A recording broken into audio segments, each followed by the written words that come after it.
오늘 읽은 말씀 14절부터는 이제 하나님이 판사의 역할을 하면서 판결문을 내립니다.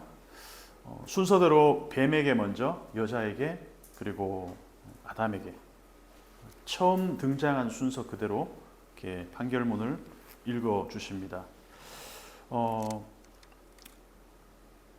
제일 먼저 뱀이 판결문을 받아듭니다. 네가 이렇게 하였으니 네가 모든 가축과 들의 짐승보다 더욱 저주를 받아 배로 다니고 살아있는 동안 흙을 먹을지니라. 앞에서 하나님은 아담에게 그리고 여자에게 자기 변론의 어떤 기회라면 기회랄까? 그런 질문을 통해서 자기 방어권을 행사할 수 있도록 하셨습니다. 네가 왜 그렇게 했냐? 누가 그렇게 너에게 주어서 먹게 했냐? 왜 숨었냐? 근데 뱀한테는 질문이 없어요. 다이렉트로 그냥 판결부터 나옵니다. 저주를 내리십니다. 아담은 어쨌든 간에 자기 변명을 하죠. 아내한테 책임을 돌리고 여자는 뱀한테 책임을 돌리잖아요. 근데 만약에 뱀한테 하나님이 너 왜 그렇게 했어? 라고 물었다면 뱀은 뭐라고 대답했을까? 근데 그 어떤 질문조차 하지 않으신다는 것이죠. 아무리 흉악한 죄를 지은 범죄자라도 최소한의 자기 방어권은 헌법에 보장이 되어 있잖아요. 변호사를 선임할 수 있고 흉악범, 연쇄살인범 같은 사람들도 변호사를 선임할 수 있는 권리는 있습니다. 어떻게든지 내가 한 행위에 대한 어떤 변명들을 할 수 있는 기회를 준다는 것이죠. 근데 뱀은 거짓의 시작이잖아요. 거짓 그 자체잖아요. 하나님이 이런 뱀에게 자기 변론의 기회조차도 주지 않으신다는 거죠. 그래서 마귀에게는 어떤 자기 변호, 자기 변명의 어떤 그런 가능성을 원천적으로 하나님이 차단하시면서 바로 다이렉트로 판결로 가십니다. 네가 모든 가축과 들의 모든 짐승보다 더욱 저주를 받아. 여기서 약간은 좀 비교급처럼 우리가 볼 수가 있잖아요. 더욱 저주를 받아. 그러면 다른 모든 가축과 들의 짐승들도 저주를 받았는데 너는 그거보다 더 저주를 받았다 이런 뜻일까? 그렇게 해석할 필요는 없습니다. 왜냐하면 3장 1절에서 뱀은 여호와 하나님이 지으신 들짐승 중에 가장 강교하다 이렇게 했습니다. 그때도 다른 짐승들도 강교한데 뱀이 특별히 강교하다는 의미가 아니잖아요. 그러니까 우리 중에 제가 제일 똑똑해 이 말은 다들 똑똑하지만 제가 그 중에 똑똑하다 이 말이 아니라 그냥 제가 제일 똑똑하다는 걸 강조하는 거예요. 똑똑하다는 걸 강조하는 그런 표현입니다. 그래서 앞에서 우리가 봤지만 간교하다, 지혜롭다라고 할 때 아룸이라는 말이 쓰였어요. 히브리어 아룸입니다. 근데 지금 저주를 받았다라는 표현은 아루르예요. 아루르. 뭔가 좀 언어적으로 평행이 있어요. 가장 아룸했던 뱀이 급전직하 완전히 추락해서 가장 아루르 저주를 받은 그런 상태가 되어버렸다는 겁니다. 그러니까 뱀의 위상이 가장 들짐승 중에 가장 지혜로운 아룸했던 그 뱀이 지금은 하나님의 정면으로 내란을 꾸미고 쿠데타를 일으킨 결과가 뭐였냐? 가장 저주를 받은 존재로 추락을 해버렸다는 것입니다. 이유가 뭡니까? 하나입니다. 하나님의 말씀을 정면으로 도전했다는 것. 보통 범죄를 모의하고 작당하고 기획한 다음에 실행을 하잖아요. 그러면 일반적으로 판결은 누가 가장 큰 중형을 받습니까? 범죄를 기획하고 모의한 사람이 가장 큰 이 처벌을 받습니다. 일반적으로도 그래요. 여기도 마찬가지입니다. 그래서 실행은 여자가 하고 아담이 했지만 가장 먼저 이 범행을 모의하고 주동했던 이 뱀, 말하자면 하나님에 대한 내란을 선동한 주체인 뱀, 쿠데타의 주역인 뱀이 가장 큰 판결을 받습니다. 그래서 가장 먼저 나오기도 합니다.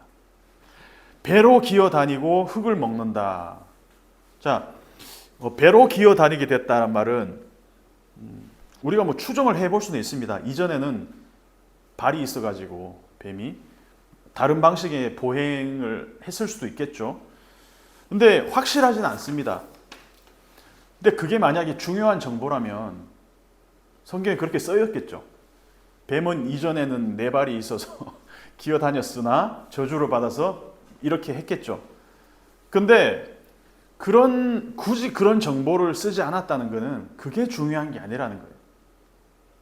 그런 거를 쓰기 위해서 성경이 뱀의 어떤 생물학적 기원을 쓴 어떤 목적이라면 그런 걸 썼겠지만 그게 아니라는 거예요. 중요하지도 않고 그게 뭔지 상관없다는 거예요. 추측은 해볼 수 있겠지만 이거는 죄의 기원에 대한 이야기지 뱀, 파충류, 뱀의 어떤 그런 생물학적 기원에 대한 얘기가 아니라는 것입니다.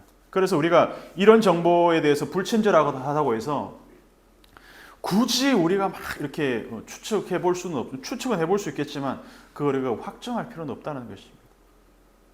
마찬가지로 흙을 먹는다는 표현도 뱀의 주식이 흙을 먹지는 않잖아요. 설치류라든가 다른 어떤 작은 짐승들을 먹겠지만 그래서 이것도 굳이 어떤 뱀의 식생활에 대해서 정보를 주려는 것이라고 우리가 해석할 필요는 없습니다. 파충류의 식생활은 어떻다. 창세기 3장은 그렇게 한가한 이야기를 하고 있지 않습니다. 그래서 사람에게 가장 치욕스럽고 굴욕적인 어떤 그런 표현을 할 때 보통 너 무릎 꿇어 바닥에서 기어다니면서 막 바닥에 있는 거 주워 먹어 만약에 누구한테 이렇게 시킨다 그러면 그 얼마나 인간의 존엄성이 떨어지는 겁니까? 추락하는 거죠. 시편 72편 9절을 보면 광야에 사는 자는 그 앞에 굽히며 그의 원수들은 티끌을 핥을 것이며 그래서 아파르라고 나온 이 티끌이 같은 말입니다. 오늘 나온 말이랑. 그래서 이 티끌은 원래는 창세기 2장 7절에서는 처음 하나님을 지으실 때 쓰인 재료였습니다. 그 티끌이었습니다. 근데 이 하나님의 형상으로 지음받은 인간이 만들어진 그 재료가 이 아파르였는데 지금은 뱀에게 형벌의 재료가 되고 있다는 거죠. 흙이 무슨 잘못이 있습니까? 흙이 무슨 죄가 있어요? 다이너마이트도 터널 뚫을 때는 굉장히 좋은 거예요. 근데 사람을 죽일 때는 굉장히 악한 재료로 쓰이기도 된다는 것이죠. 흙 자체의 문제가 아니라 흙을 먹을 때는 이것이 뱀에게는 저주가 되었다는 것입니다. 처음에 하나님이 이 흙으로 사람을 만드실 때는 그 존귀한 창조의 재료가 될 수도 있었던 그 흙이 그리고 나서 이제 15절에서 우리가 너무나 잘 아는 소위 원시복음이라고 하죠. 15절을 한번 읽어보겠습니다. 시작. 내가 너로 여자와 원수가 되게 하고 네 후손도 여자의 후손과 원수가 되게 하리니 여자의 후손은 네 머리를 상하게 할 것이요 너는 그의 발꿈치를 상하게 할 것이니라 하시고 우리 패션 오브 크라이스트 보시면 멜 깁슨 감독한 그 영화 보면 이거를 굉장히 직관적으로 잘 보여줬어요.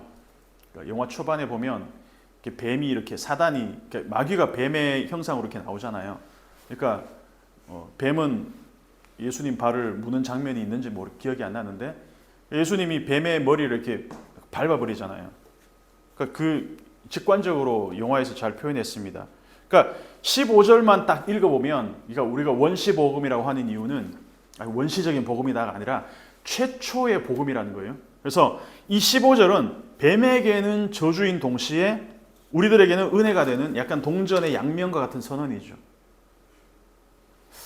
너는 그러니까 여기 너는 뱀이잖아요. 뱀과 여자는 원수가 될 텐데 너의 후손과 여자의 후손이 그러니까 적대적인 관계가 계속 이어질 것이다. 공생할 수 없는 관계다. 마귀의 후손 그리고 여자의 후손은 절대로 공생할 수 없다. 그리고 서로가 서로를 공격하는데 여자의 후손은 너의 머리를 공격하고 너는 그의 발꿈치를 상하게 할 것이다. 뱀의 후손이 누굴까? 여자의 후손이 누굴까? 뱀의 후손은 파충류고 여자의 후손은 사람이고 이게 이런 말이 아니겠죠? 뱀의 후손도 사람이고 여자의 후손도 사람입니다. 그리고 우리가 거시적인 측면에서 볼 때 뱀의 후손과 여자의 후손은 이렇게 생각해 볼 수 있는 거죠. 우리가 몇 주 전에 요한복음 8장에서 자기 자신들을 아브라함의 자손이라고 하는 사람들한테 예수님이 뭐라고 얘기합니까? 너희 아비는 마귀다 이렇게 얘기하잖아요. 그러니까 스스로 아브라함의 자손이 될 수도 있는 사람들의 예수님이 너희는 마귀의 자손이다 얘기합니다.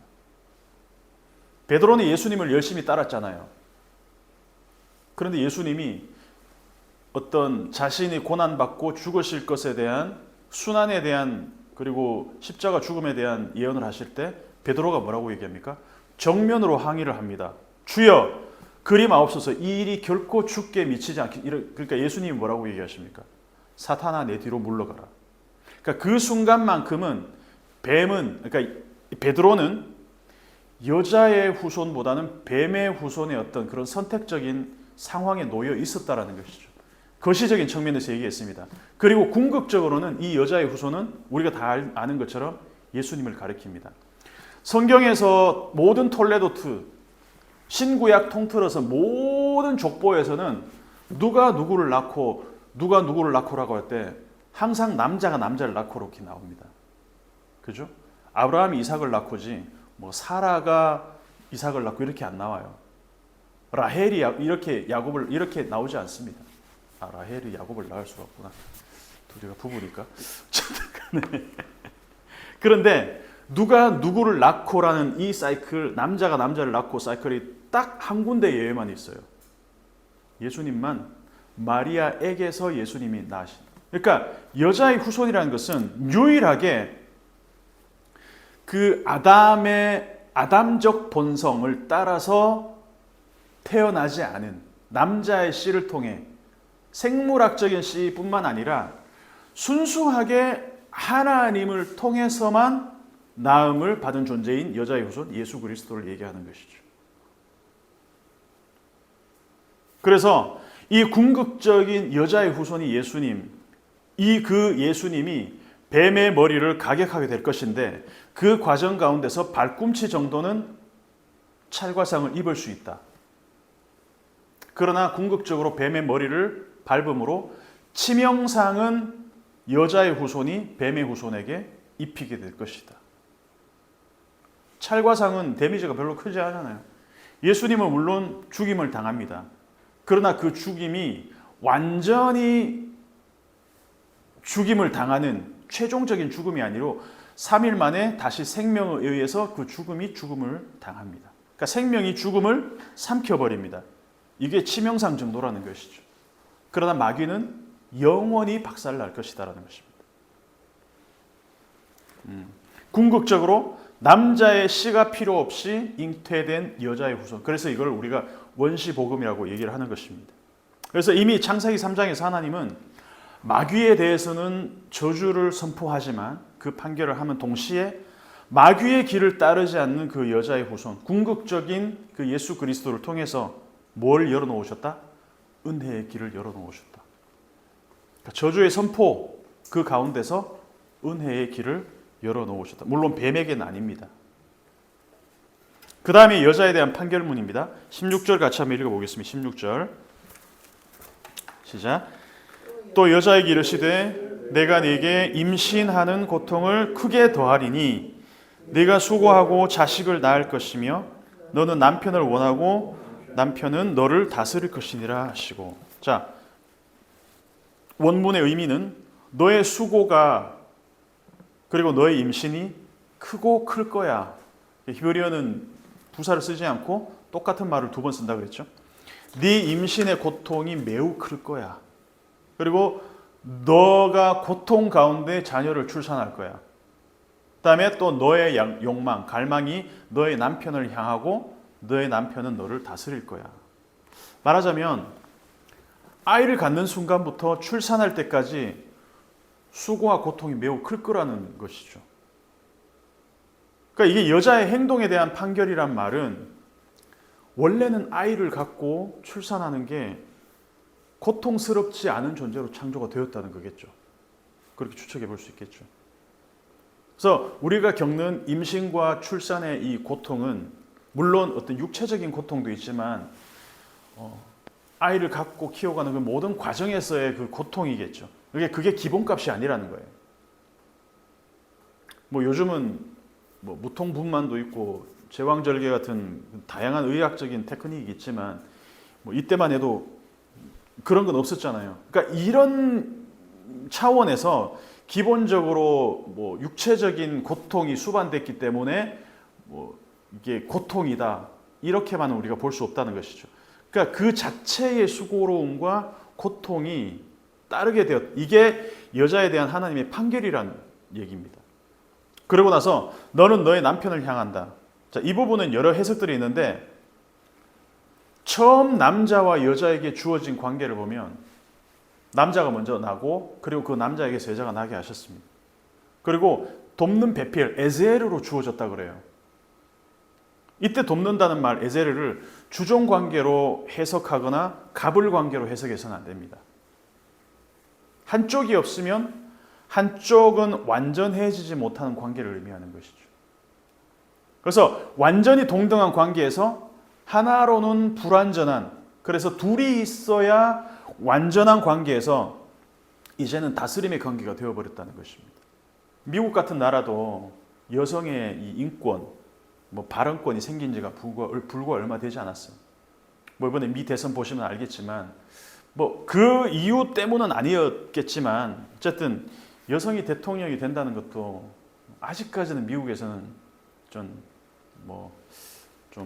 쉽지 않은 일인 것 같아요. 어쨌든 근데 그럼에도 불구하고 신약 이후로 교회 공동체만큼은 끊임없이 여성의 인권에 대한 그리고 남편과 아내에 있어서의 이 관계만큼은 굉장히 급진적인 입장을 견지해 왔습니다. 바울 서시만 봐도 그렇겠죠. 자, 남자에 대한 판결문으로 한번 가보겠습니다. 아담에 대한 판결문에서 하나님이 가장 먼저 하신 말씀이 뭐냐 하면 한번 읽어볼게요. 17절 한번 읽어보겠습니다. 시작. 아담에게 이르시되 네가 네 아내의 말을 듣고 내가 네게 먹지 말라 한 나무의 열매를 먹었은즉 땅은 너로 말미암아 저주를 받고 너는 네 평생에 수고하여야 그 소산을 먹으리라. 18절까지 땅이 내게 가시덤불과 엉겅퀴를 낼 것이라 네가 먹을 것은 밭의 채소인즉. 예. 자, 처음에 하는 얘기가 뭐냐면 아담에게 이르시되 네가 누구의 말을 들었다? 아내의 말을 들었다. 뱀은 아내의 말을 듣고 아니지. 남자는 아내의 말을 들었고 여자는 뱀의 말을 들었어요. 갑자기 그 과정 가운데 누구도 하나님의 말씀을 떠올리지 않았어요. 뱀의 여자에게 얘기할 때 애매하게 대답했어요. 하나님은 그렇게 말씀하시지 않았어 라고 중간에서 컷하지 않았습니다. 성경에는 생략되어 있지만 여자가 남자에게도 어떤 설득력 있는 얘기를 했을 거예요. 근데 아담이 거기에 제지하지 않고 그냥 동의했습니다. 그래서 뱀에게서 여자에게로 남자에게로 이어지는 이 모든 일련의 과정 가운데 하나님의 말씀은 철저하게 무시되고 왜곡되고 소외됐습니다. 그래서 하나님이 이 말을 처음으로 하나님이 아담에게 하시는 말씀이 이겁니다. 아담의 판결문에서 네가 내 말을 안 들었어. 네 아내의 말을 들었어. 네가 네 아내의 말을 듣느라 내 말을 듣지 않았다. 네 아내의 말을 듣느라 내 말을 듣지 않았다는 말은 네 아내가 내 말과 배치되는 의견을 너에게 했을 때 너는 그것을 수용했다는 얘기입니다. 디모데전서 2장 14절을 한번 찾아보겠습니다. 신약 디모데전서 2장 14절.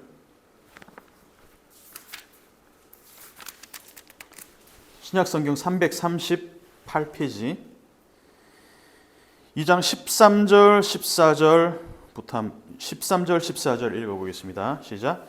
이는 아담이 먼저 지음을 받고 하와가 그 후며 아담이 속은 것이 아니고 여자가 속아 죄에 빠졌음이라. 아멘. 그러니까 디모데전서는 바울이 디모데에게 목회 전반에 걸친 가이드를 주려고 쓴 편지인데 디모데전서 전체에 여자, 아내라는 표현이 거의 10번 가까이 나옵니다. 특히 2장 8절에서 15절까지만 읽어보면 여성 인권을 주장하는 사람들은 뒷목 잡고 쓰러질 만한 표현들이 많이 나옵니다. 여자들은 단정해야 된다. 치장하지 말고 순종함으로 배워라. 가르치는 것도 허락되지 않고, 이어서 하는 말이 남자가 먼저 지음을 받았고 하와 그 후다. 아담이 속은 것이 아니라 여자가 속아 죄에 빠졌다. 이렇게 연결합니다.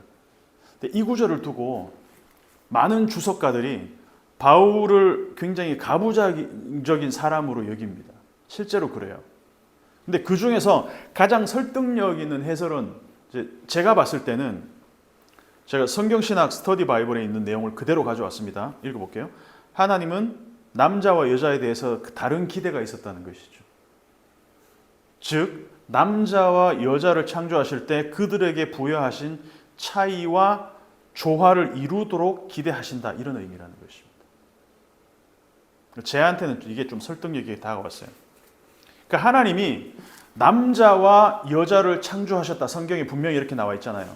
그냥 사람을 창조하셨다 퉁치지 않고, 그러니까 남자나 여자나 같은 인간이라는 공통점이 있지만 분명한 역할과 차이가 다르게 존재한다는 얘기입니다. 이건 하나님도 마찬가지입니다. 하나님은 성부 하나님, 성자 하나님, 성령 하나님, 완전히 하나이신 하나님이 세 위, 그래서 삼위일체, 본질은 하나이시지만 하나님의 그 역할과 어떤 존재론적으로 하나님을 이렇게 나눕니다. 그죠? 그래서 이 각각의 역할이 조화롭게 어우러져서 세상을 창조하시기도 하고 세상을 구원하시기도 하고, 그래서 창조와 구원에 있어서 하나님은 한 분이시지만 모든 일에 하나로 조화롭게 협력해서 일을 이루신다. 이걸 신학적인 용어로는 경륜적 삼위일체라고 얘기합니다. 그래서 창세기 1장 26절을 봐도 하나님이 스스로를 복수로 표현하십니다. 우리 형상을 따라 우리 모양대로 우리가 사람을 만들고, 이렇게 얘기합니다. 우리가 하나님을 성부, 성자, 성령 순서로 부르잖아요. 성령, 성자, 성부, 하나님 이렇게 부르진 않습니다.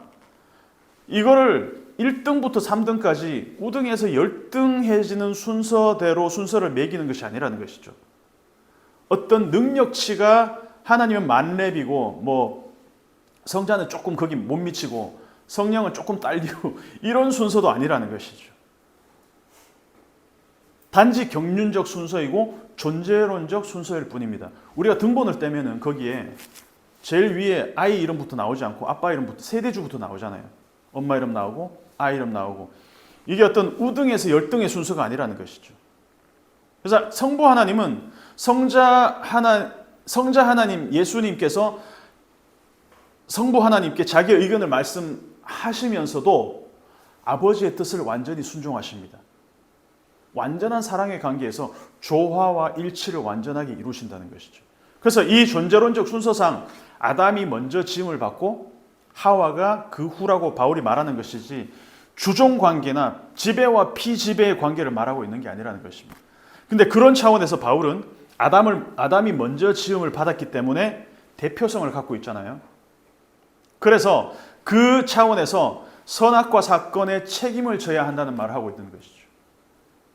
창세기 3장에서 사건이 터졌을 때 여자가 먼저 속았음에도 불구하고 하나님이 이 책임을 누구한테 먼저 묻습니까? 아담한테 묻는다는 것이죠. 이 존재론적 순서, 등장 순서가 아닌. 자, 남자에게 내려진 판결문에서 남자를 하나님이 저주하시지 않고 앞에서 여자를 저주하지도 않습니다.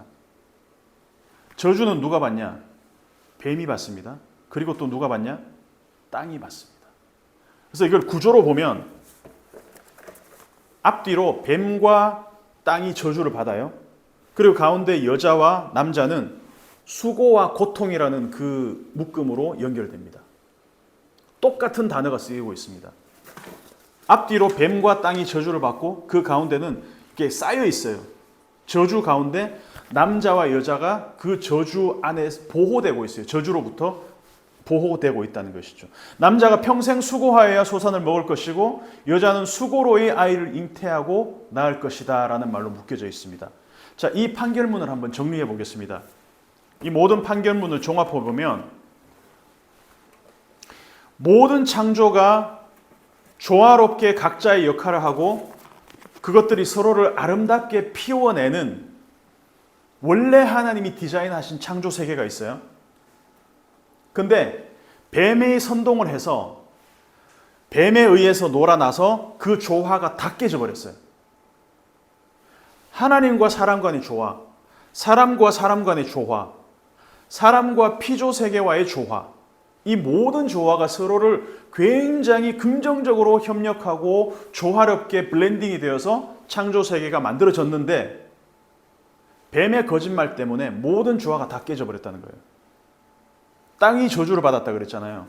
땅이 저주를 받아서 이제는 더 이상 땅의 소산물을 원하는 대로 내가 마음껏 누릴 수가 없어요. 아담이. 이전에는 어땠습니까? 동산에 펼쳐진 나무의 모든 나무의 열매를 하나님이 뭐 하라고 그러셨어요? 먹고 또 먹어라. 악할하고 또 악할해라. 그런데 단절이 조화가 깨어지면서 하나가 깨어지니까 모든 관계가 다 깨져버렸어요. 줄줄이 다 끊어져 버렸습니다. 이제는 땅이 저주를 받아서 더 이상 땅의 소산물을 마음껏 먹을 수가 없게 되었다는 것입니다. 그래서 하나님의 말씀을 어긴 다음에는 하나님과의 관계가 조화가 깨어졌죠. 그리고 하나님과의 단절이 사람과 사람 사이의 조화가 끊어지고 그리고 사람과 사람의 재료가 된 이 땅과의 조화도 끊어져 버렸다는 것입니다. 그래서 남녀가 서로 돕는 관계, 서로를 부끄럽게 여기지 않는 관계가 이 돕는 배필의 관계가 조화가 끊어지고 나니까 연쇄적으로 사람과 사람의 관계가 급속도로 단절되고 그래서 다음 장으로 넘어가면 형제끼리 서로를 죽이는 사건까지 이어난다는 것이죠. 극단적인 단절이 이어지고 있다는 관계가 깨어져 버린다는 것이죠. 사람은 서로를 돕는 관계였잖아요. 에셀을 돕는 배필. 근데 그 관계가 깨어졌기 때문에 땅도 사람을 더 이상 돕지 않는 관계가 되어버렸다는 거죠. 사람이 그 관계를 만들어버렸다는 것입니다. 처음에는 하나님이 땅을 경작하고 어떻게 하라? 다스리라 말씀하셨잖아요. 경작하고 다스리라. 서로를 돕는 관계였습니다. 경작하고 다스리면 땅은 그 소산물을 자연스럽게 주는 관계였을 거예요. 에덴에서. 그런데 이제는 그 수많은 열매들을 땅이 더 이상 마음껏 제공할 수 없는 상태가 되어버렸다. 저주를 받아서. 그러니까 수고롭게 일을 해도 땅이 항상 좋은 것만을 주지 않는다. 가시와 엉겅퀴 같이 먹을 수도 없고 아름답지도 않은 그런 열매들을 맺기 시작했다는 것입니다. 그래서 얼굴에 땀을 흘려야 간신히 밭에 먹을 거리를 구할 수 있게 된 것. 말하자면 요즘 용어로 하면 먹고 사는 게 너무 팍팍해진 거예요. 이때부터. 왜? 땅이 사람 때문에 저주를 받았기 때문에 온갖 기괴한 것들을 다 생산하기 시작합니다. 그러니까 하나님과 사람과의 이 소통과 조화로운 관계가 깨어지면서 연쇄적으로 사람과 사람의 이 조화로운 관계, 소통, 돕는 배필 다 깨어지고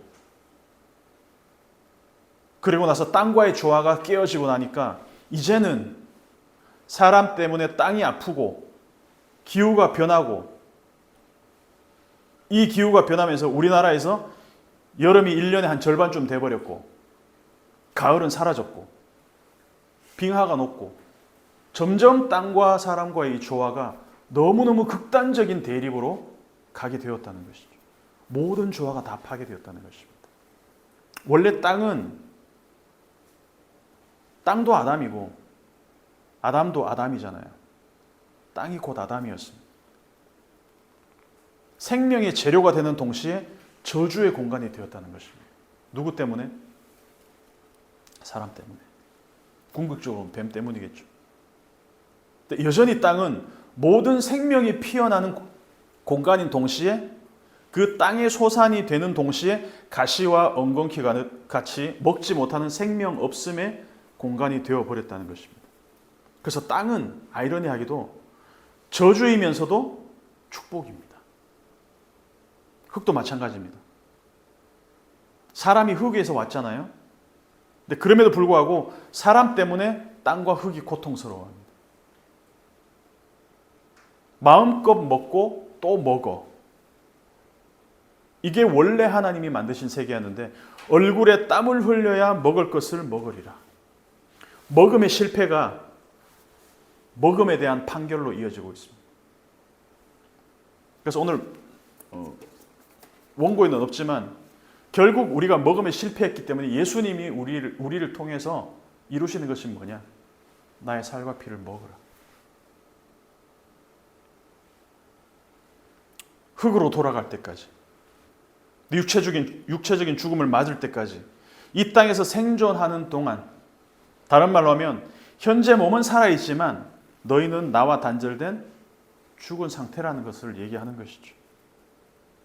나와 함께 먹을 때는, 나와 함께 있을 때는 내 동산에 있는 모든 것을 너희가 마음껏 먹고 또 먹을 수 있었잖아요. 먹고 또 먹으라. 그런데 이제 더 이상 그게 불가능하게 되었다는 것입니다. 이걸 가장 잘 보여주는 이야기가 누가복음 15장입니다. 집 나간 아들. 아들이 아버지와 함께 살 때는 어땠습니까? 아버지의 것을 자기 것으로 누렸습니다. 그 형한테도 얘기하잖아요. 얘 너는 항상 나와 함께 있으니 내 것이 다 네 거 아니냐 이렇게 얘기하잖아요. 아버지와 함께 있을 때는 모든 것을 내 마음대로 누립니다. 어린아이들이 부모와 함께 살 때는 냉장고 자기 집처럼 막 열어서 막 먹잖아요.